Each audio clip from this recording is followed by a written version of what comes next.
আপনাদের কাছে একটা রিকোয়েস্ট, মাঠে ঘাটে যদি কোনো সাপ পান, সে ডাঁড়া হোক বা বিষাক্ত সাপ হোক, তা আপনারা এটাকে মারবেন না। কেন সাপের যে প্রধান খাদ্য হচ্ছে ইঁদুর। এখন চারিদিকে মাঠে দেখবেন যে অনেক রকম ইঁদুরের উপদ্রব, ফসলকে রাই ছাই করে দিচ্ছে কেটে। সাপ অতটা ক্ষতিকারক নয় যতটা ইঁদুর। তাই সাপের প্রধান খাদ্য হচ্ছে ইঁদুর। আপনারা দয়া করে সাপকে বাঁচাবেন, সে যে কোনো সাপ হোক, আপনারা মারবেন না। এবং ইঁদুরকে মারেন, ইঁদুরকে বিষ দেন, আর কিছু দেন, আর কিছু ব্যবস্থা নেই, কিন্তু সাপের কেউ ক্ষতি করবেন না। সাপ আর শিয়ালের প্রধান খাদ্য হচ্ছে ইঁদুর। আপনারা বিরক্ত করবেন না।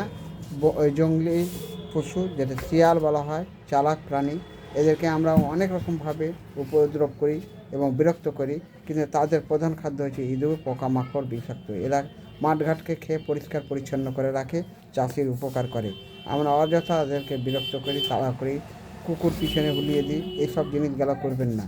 কেন, শিয়াল আছে বলে আপনি মাঠ থেকে দু একটা ফসল আনতে পারছেন।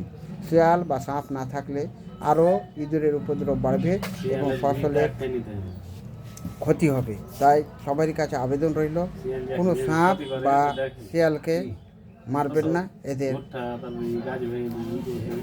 বাঁচতে দিন, ওদের মতন বাঁচতে দিন, ওদের জঙ্গল, ওদেরকে তাড়াবেন না।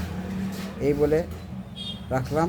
সবাই ভালো থাকবেন, সুস্থ থাকবেন, রিকোয়েস্টটা মানবেন। যতটুকু ক্ষতি করে ততটা উপকারও আছে। ঠিক আছে, রাখছি।